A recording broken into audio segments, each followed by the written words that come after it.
एक समय की बात है। एक साधारण सा परिवार उत्तर भारत के एक छोटे से गांव में रहता था, जिनकी गोद में नन्हे लड्डू गोपाल विराजमान थे। छोटे से पीतांबरधारी, मोर मुकुटधारी श्री कृष्ण, जो हर रोज प्रेम, पूजा और सेवा से प्रसन्न रहते थे। इस परिवार की सबसे छोटी लड़की राधिका लड्डू गोपाल की बहुत बड़ी भक्त थी और जहां भी जाती अपने गोपाल जी को साथ लेकर जाती।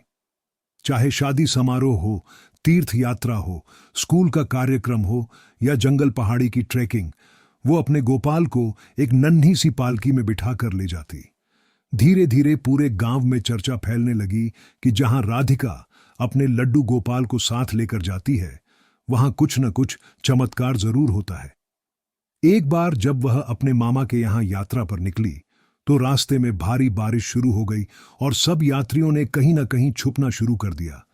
लेकिन राधिका और उसकी गोद में विराजे लड्डू गोपाल के ऊपर एक अदृश्य छतरी तिर रही थी। ना उन्हें बारिश लगी, ना उनके वस्त्र गीले हुए। सभी ने यह चमत्कार देखा और नतमस्तक हो गए। फिर एक बार जब वे हिमाचल प्रदेश के एक दूरस्थ गांव घूमने गई, वहां एक बच्चा बीमार पड़ा था, जिसे डॉक्टर भी जवाब दे चुके थे। राधिका ने लड्डू गोपाल को उस बच्चे के पास रखा, उसके कान में गोविंदा नाम लिया और चमत्कारिक रूप से बच्चा धीरे धीरे ठीक होने लगा। वहां के लोग मानने लगे कि यह कोई साधारण मूर्ति नहीं, स्वयं गोपाल जी की जीवित उपस्थिति है। समय बीतता गया और राधिका के जीवन में लड्डू गोपाल एक अभिन्न अंग बन गए। एक बार वे नेपाल की यात्रा पर निकले और एक भयंकर भूस्खलन में फंस गए। सभी यात्री डर के मारे कांप रहे थे, पर राधिका ने चुपचाप गोपाल जी की आरती उतारी और हे मेरे कान्हा, तू ही रक्षक, तू ही सखा कहते हुए भजन गाने लगी। तभी एक अद्भुत प्रकाश प्रकट हुआ और रास्ता साफ हो गया, जैसे स्वयं भगवान ने उनके लिए मार्ग खोला हो।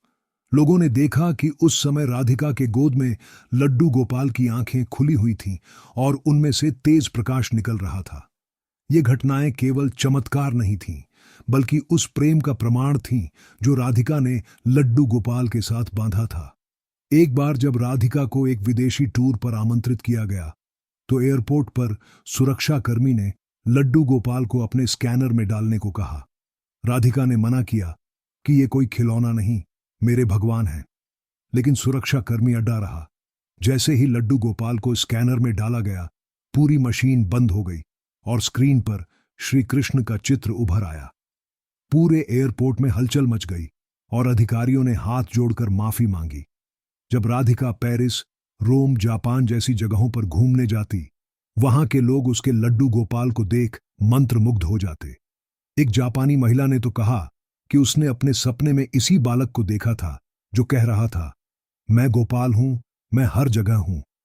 इस पर राधिका रोने लगी और उसे लगा कि गोपाल जी का खेल निराला है। एक दिन राधिका बहुत थक गई थी और उसने सोचा कि इस बार लड्डू गोपाल को घर ही छोड़ देती हूं। जैसे ही उसने गोपाल को उनके मंदिर में रखा और बाहर निकली, उसका पैर फिसल गया और उसे गहरी चोट लग गई। जब वह अस्पताल में थी, तब सपने में लड्डू गोपाल आए और बोले, तू मुझे छोड़कर चली गई, मैं तुझसे रुष्ट नहीं, पर तेरी रक्षा ना कर सका। इसके बाद राधिका ने संकल्प लिया कि चाहे कुछ भी हो, वह अपने गोपाल को कभी पीछे नहीं छोड़ेगी। धीरे धीरे उसने देखा कि जिन लोगों के पास लड्डू गोपाल होते हैं और जो उन्हें प्रेम पूर्वक साथ लेकर घूमते हैं, उनके जीवन में आश्चर्यजनक घटनाएं होती हैं। जैसे एक महिला जो तीर्थ यात्रा पर गोपाल जी को साथ ले गई थी, उसे एक निर्जन स्थान पर गुम हुए बच्चे की आवाज सुनाई दी और उसने उसकी जान बचा ली। वह बच्चा बाद में बड़ा होकर एक मंदिर का पुजारी बना। एक और व्यापारी जब हरिद्वार की यात्रा पर लड्डू गोपाल को साथ लेकर गया, उसका खोया हुआ बैग गंगा घाट पर एक संत को मिला, जिसने गोपाल जी की महिमा देख उसे सुरक्षित लौटाया। यहां तक कि कुछ लोग जो लड्डू गोपाल को बिना भक्ति के केवल दिखावे के लिए साथ लेकर जाते थे, उन्हें गोपाल नाराज होकर संकेत देते कि मैं साथ हूं, पर तुम मेरे साथ नहीं। उनके साथ बार बार दुर्घटनाएं, यात्रा में विघ्न, मानसिक अशांति जैसी समस्याएं आने लगीं। लेकिन जिन्होंने लड्डू गोपाल को पुत्र, सखा, आराध्य मानकर साथ लिया, उन्हें हर जगह गोपाल ने संभाला। एक परिवार जब केदारनाथ यात्रा पर निकला तब रास्ते में बर्फबारी और ब्लैकआउट में फंस गया। मां ने गोपाल से कहा, बचाओ लाला, अब कोई नहीं है यहां। तभी एक दिव्य बालक प्रकट हुआ जिसने उन्हें पास की गुफा तक पहुंचाया और सुबह तक सुरक्षित रखा। बाद में वे जब लौटे तब देखा कि वही बालक उनकी मूर्ति में समाया हुआ है। इन घटनाओं को सुनकर हजारों लोग लड्डू गोपाल को अपने साथ यात्रा पर ले जाने लगे। कोई उन्हें झूले में बिठाकर ले जाता, कोई पालकी में, कोई छोटे से थैले में। लेकिन गोपाल जी के लिए साधन नहीं, साधना जरूरी थी। एक बार एक युगल दंपति यूरोप यात्रा पर निकले और एयरपोर्ट पर जब उन्हें यात्रा रद्द करनी पड़ी, वे बहुत दुखी हो गए। तभी उनके पास से गुजरते एक वृद्ध ने कहा, जब आप गोपाल को लेकर यात्रा पर जाते हैं तब आप यात्रा नहीं करते, आप तीर्थ करते हैं। ये रुकावट शायद गोपाल जी की इच्छा थी कि तुम आज एक और विपत्ति से बचे रहो। धीरे धीरे भक्तों के जीवन में यह मान्यता गहरी होती गई कि लड्डू गोपाल को जहां प्रेम से नियमपूर्वक सेवा सहित साथ ले जाया जाता है, वहां आनंद, सुरक्षा और चमत्कार का भाव बनता है।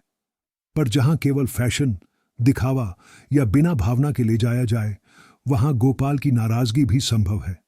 गोपाल कोई सामान नहीं, वे साक्षात जीवन की लीला है। बाल स्वरूप में लीला रचाने वाले, अपने भक्तों के साथ यात्रा करने वाले नटखट देव। यह 5,000 शब्दों की यात्रा सिर्फ एक कहानी नहीं, उन हजारों भक्तों की अनुभूतियों का दस्तावेज है जिन्होंने लड्डू गोपाल को अपने जीवन की यात्रा का साथी बना लिया। और फिर वह यात्रा संसार की नहीं रही, वह यात्रा भक्ति, चमत्कार और प्रेम की अनंत गाथा बन गई, जिसे कहने के लिए शब्द कम पड़ जाएं। पर गोपाल की मुस्कान कभी कम न हो। जब लड्डू गोपाल की इस अलौकिक उपस्थिति और साथ घूमने के दिव्य अनुभवों की चर्चा हर दिशा में फैलने लगी, तो भारत के कोने कोने से श्रद्धालु अपनी अपनी कहानियां साझा करने लगे, कभी आंखों में आंसू लिए तो कभी हृदय में रोमांच के साथ। दक्षिण भारत की एक वृद्ध महिला, लक्ष्मी अम्मा, जिनकी आंखें लगभग अंधी हो चुकी थीं, वह रामेश्वरम तीर्थ की यात्रा पर निकलीं और अपने पोते के हाथों में एक कपड़े में लिपटे छोटे से लड्डू गोपाल को साथ ले गईं। यात्रियों ने तिरस्कार से कहा कि इतना बोझ लेकर क्या करोगी अम्मा, गोपाल जी मंदिर में ही अच्छे लगते हैं। पर अम्मा बोली, जब मैं देख नहीं सकती तब यही तो हैं जो मुझे रास्ता दिखाते हैं। और सच में जैसे जैसे उनकी यात्रा आगे बढ़ती गई, वैसे वैसे लक्ष्मी अम्मा को धुंधले दृश्य स्पष्ट दिखने लगे। जब वह अंतिम दिन समुद्र स्नान करने पहुंची, तब उन्होंने कहा कि उन्हें अब अपने कान्हा के दर्शन हो गए हैं। और उसी रात उन्होंने शांत होकर संसार को त्याग दिया। उनके चेहरे पर दिव्य मुस्कान थी और पास में रखा लड्डू गोपाल स्वयं चमक रहा था। यह घटना समाचार में आई और लाखों लोगों की आंखें नम हो गईं। दूसरी ओर पंजाब की एक युवती गुरप्रीत, जो जीवन से हताश होकर आत्महत्या करने जा रही थी, उसने दिल्ली के एक रेलवे स्टेशन पर एक भिखारी के पास बैठे हुए एक लड्डू गोपाल को देखा, जो एक टूटी हुई कटोरी में प्रसाद लिए मुस्कुरा रहे थे। उस क्षण गुरप्रीत को ऐसा अनुभव हुआ मानो लड्डू गोपाल कह रहे हों, अभी तुम टूटी नहीं हो, तुम मेरी हो। वो दौड़कर उनके पास गई, उस भिखारी से वह लड्डू गोपाल मांगे, और जब उन्हें गोद में लिया तो उसे ऐसा प्रतीत हुआ कि उसके भीतर कोई नई ऊर्जा, नई ज्योति प्रवाहित हो गई हो। उसने आत्महत्या का विचार त्याग दिया, पढ़ाई पूरी की, एक एनजीओ शुरू की और आज वो भारत में लड्डू गोपाल सेवा केंद्र चला रही है, जहां यात्रियों को लड्डू गोपाल के छोटे छोटे स्वरूप साथ ले जाने के लिए दिए जाते हैं, ताकि कोई भी अपनी यात्रा में अकेला न महसूस करे। वहीं पश्चिम बंगाल के एक रेल चालक रमेश दा, जो हर रोज सुबह अपने इंजन में लड्डू गोपाल की तस्वीर रखते थे, एक दिन ट्रेन दुर्घटना से पहले ही जोर से चिल्लाए, कान्हा, और अचानक ब्रेक लगने से पूरी ट्रेन रुक गई। बाद में पता चला कि आगे की पटरी टूटी हुई थी और अगर वह नहीं रुकते तो हजारों यात्री काल के गाल में समा जाते। पूरे डिपार्टमेंट ने इसे द लड्डू गोपाल मिरेकल नाम से जाना और रेलवे ने उस स्थान पर एक छोटा मंदिर बनवा दिया। इतना ही नहीं, कुछ भक्तों ने तो यह भी अनुभव किया कि जब वे गोपाल जी को अनदेखा कर देते हैं, ना स्नान कराते, ना साथ रखते, केवल शोपीस की तरह रखते, तब उनके जीवन में निरंतर तनाव, अजीब बेचैनी और रुकावटें आने लगती हैं। पर जैसे ही उन्होंने उन्हें सच्चे प्रेम से साथ रखना शुरू किया, मानो जीवन की धारा बदल गई। एक व्यक्ति जो विदेशों में नौकरी की तलाश में दर दर भटक रहा था, उसने लड्डू गोपाल को अपने साथ ले जाकर सिंगापुर में एक मंदिर में सेवा दी। वहीं उसे एक कंपनी का प्रतिनिधि मिला जिसने बिना इंटरव्यू उसके समर्पण और ईमानदारी को देखकर नौकरी दी।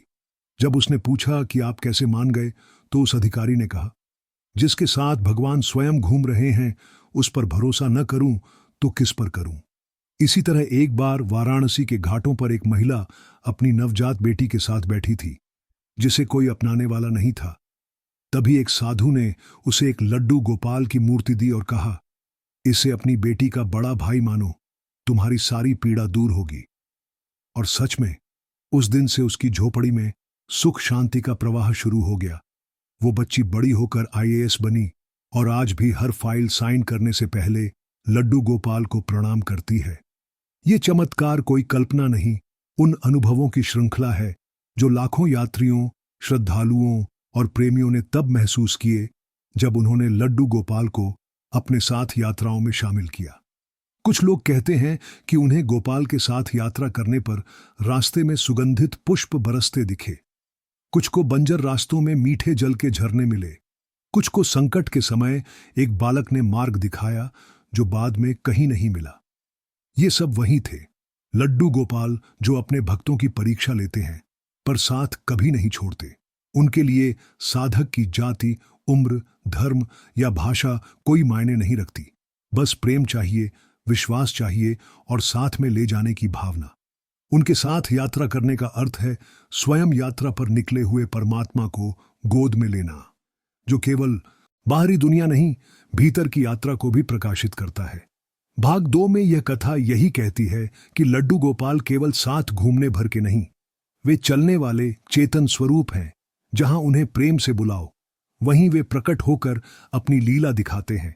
और जब कोई उन्हें गोद में लेकर धरती के एक छोर से दूसरे छोर तक घूमता है, तो वास्तव में वह प्रेम, भक्ति और चमत्कार के उस अनदेखे धागे में बंध जाता है जहां से लौटना संभव नहीं, क्योंकि गोपाल को साथ ले जाना मतलब उन्हें हृदय में बिठा लेना, और ऐसा जिसने किया उसका जीवन फिर कभी पहले जैसा नहीं रहा।